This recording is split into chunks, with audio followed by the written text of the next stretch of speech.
What's up, Zox fam? We're back with some more Godforge. Now, we have the unique opportunity to take a first-hand look at Friday's leaks for a brand new God's concept, Persephone. Now, I'm actually really excited because this is a super pivotal god. And the crazy thing is that the level of design in just the concept, I already know that the 3D implementation of the character in game is going to be insane. And it's going to be even more insane when we're able to actually see what her skills end up looking like, considering what Aphrodite looks like. I'm gonna be honest, right? So let's go ahead and let's dive into this. You guys already know how I get down. We gotta talk about the detailing here. Now, what's actually really interesting is that if you're not familiar with Persephone, then you kind of don't know much about Greek mythology, right? Like, you gotta know about Persephone because she's like honestly like heavily correlated. I don't want to ruin it for anyone that might want to get into it for the first time. I don't know, but heavily correlated to Hades, right? So one of the big things that I really like that they tied into the character is the skulls, right? You have all of this life on like everything on the character, the embroidered design. This is kind of like a balance. Like, she gets to spend time in Hades, and then she gets to spend time, in the underworld, and then she gets to spend time in the overworld, which, you know, basically is kind of like life and death essentially. So you have that really honestly being articulated in the character's design, which I think this is actually a really interesting take. I've usually seen like a lot more like darker takes to her, but this is really interesting because there's more of a mystery to her. And then even the idea of going with the roses with thorns is such a good approach. I actually can appreciate something like this because I think, especially when you understand like the context more of certain characters, it definitely gives a little bit of a deeper appreciation. Now, the other thing is too, is that I'm a hero buff, so I love DC Marvel, and this is definitely giving us some of that Poison Ivy vibe, which I think is also another really cool thing. I think even down to like just the finger accessories that she has,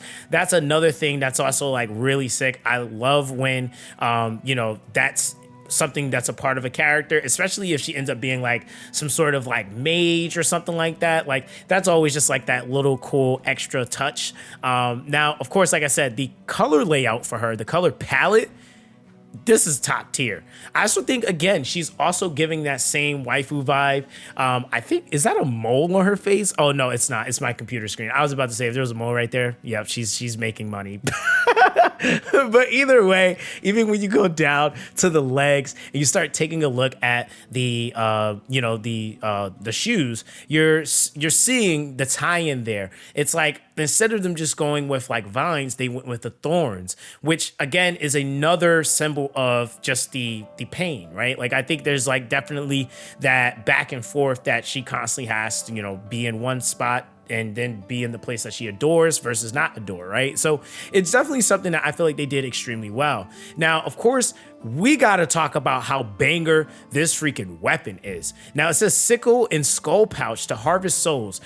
Maybe some souls could take form of the wheat she used to collect. So this is something that is like really an interesting concept, because the biggest thing is too, is that again, it's showing that, and what I'm gonna assume is that this is basically her after being in Hades for a while, right? Or sorry, in the underworld for a while. Why do I keep saying Hades? I don't know why. But being in the underworld for a while, right? And so basically with that, that's basically where you're going to kind of have that time.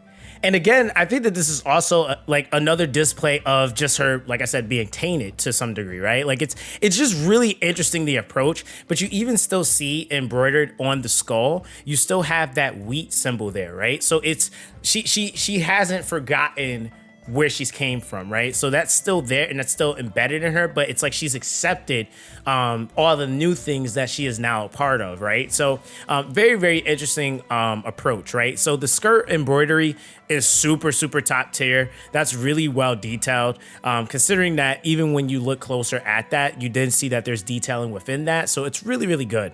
Now it says it's the headband placed in the area that separates the main hair piece from the ponytail. So they have that clear separation there, which again is showing that she has some sort of crown. And I think that that's also like another important thing. I'm wondering if there's going to be any synergies with her and like Hades. I'm just saying. I mean, I could be going somewhere completely left, but I also could be going right. So that would actually be kind of cool. I think like, you know, dual units or synergies between units. Like if the unit is present, then there's some sort of synergy versus if there's not, then something else takes place. That would actually be super, super top tier.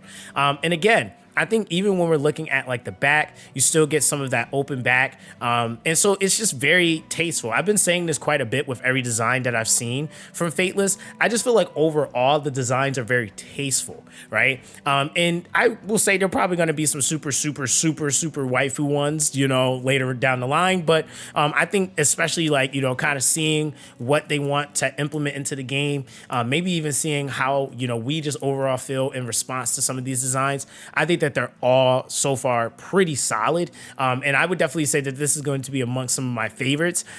Considering, like I said, like I felt like Aphrodite's really showcased her and who she represented as a god. I feel like Persephone's does the same. So yeah, I'm super stoked to see this, you know, finally 3D rendered and the actual animations for her. But yeah, guys, let me know what you guys think. And once again, appreciate the team from Fateless for allowing me the opportunity to be able to take a firsthand look at this. This is something that I absolutely live for, and I really appreciate it. So definitely make sure you guys check out the links below so that you guys can show some support and be a part of the community, man. Make sure you guys join the Discord. Again, I apologize to those of you guys that have been trying to keep up with the videos. I've had some stuff going on IRL, but we're going to get back into these videos rolling out. But yeah, everyone stay blessed, and I'll catch you guys in the next one.